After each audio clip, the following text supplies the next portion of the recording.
non seulement avec émotion, mais aussi avec une profonde gratitude, entouré des membres du secrétariat, des représentants de 194 pays, d'hommes et de femmes pour lesquels j'ai admiration et affection, et aux côtés desquels mon pays continuera de s'engager à la réalisation du précieux mandat de cette organisation.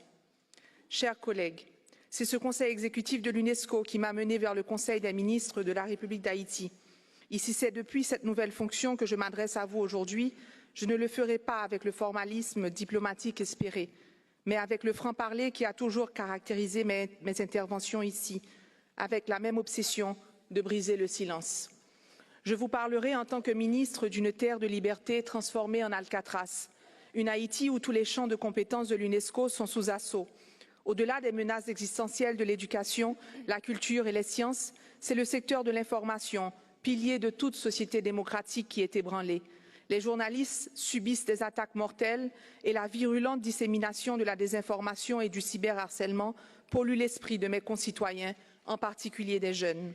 Je suis venue vous dire qu'au-delà d'une composante humanitaire tragique où 700 000 déplacés internes errent dans des limbes d'incertitude, craignant ne plus revoir leur maison, leur quartier, qu'en décombres ou en songe, ce sont des établissements scolaires qui leur font usage de refuge, hypothéquant davantage une nouvelle année académique pour des milliers d'apprenants. Vous racontez une capitale où les trottoirs sont tapissés de livres scolaires, attendant des mains qui n'existent plus. Des enfants, jadis porteurs d'espoir, aujourd'hui happés par les gangs, et devenus l'espace d'un ciment, victimes et bourreaux, tour à tour, vigies de gangs, brûleurs de cadavres, contraints par l'autophagie de leurs tripes à choisir entre leur innocence et leur survie. Dans mon pays, théâtre d'un combat entre l'éducation et la faim, c'est la violence qui l'emporte.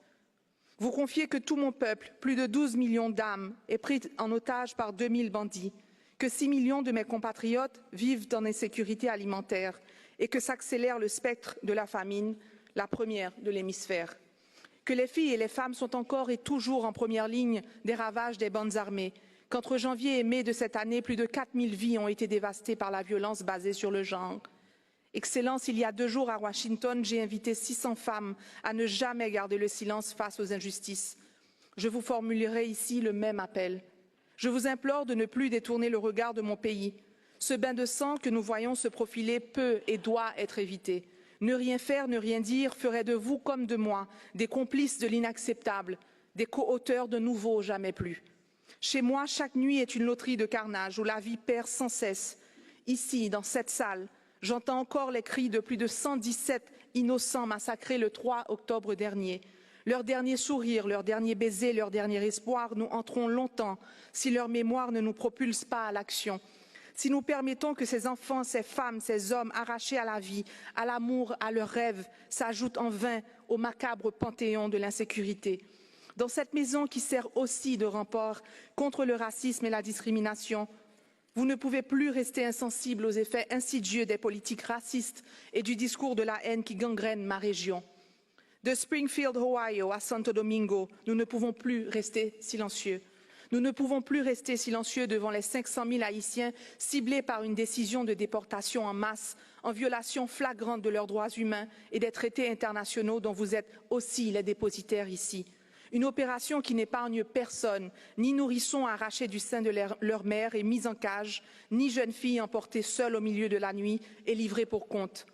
Je représente le tiers d'une île que certains voudraient amputer, comme pour redessiner une frontière en césarienne, expulser un corps que l'on souhaite rejeter, chasser cette diaspora ostracisée, déshumanisée, refoulée par les horizons nouveaux où elle avait pourtant espéré se reconstruire. D'honnêtes gens victimes d'abus dans la chair comme dans l'âme, aux mains de leurs voisins.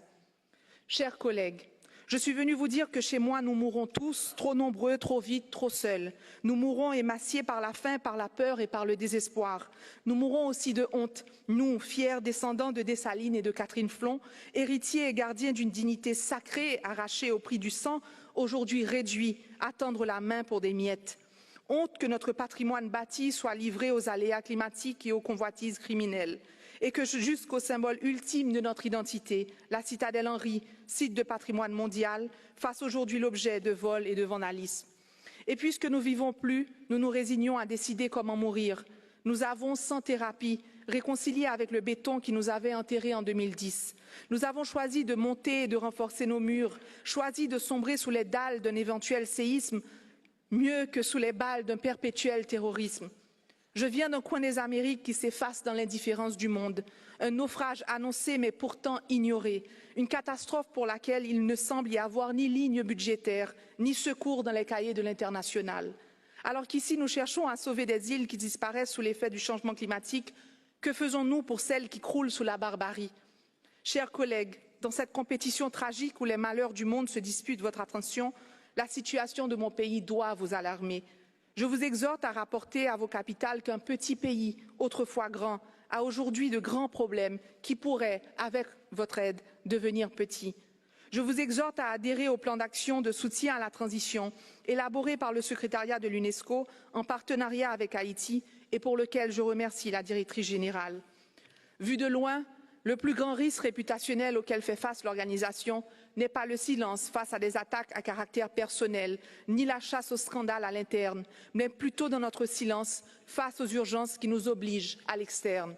Je vous exhorte donc à ne pas vous complaire à participer à une cérémonie de commémoration en l'honneur des victimes de notre inaction collective, ni à vous résoudre à une minute de silence en mémoire du prochain massacre qui aura lieu chez moi.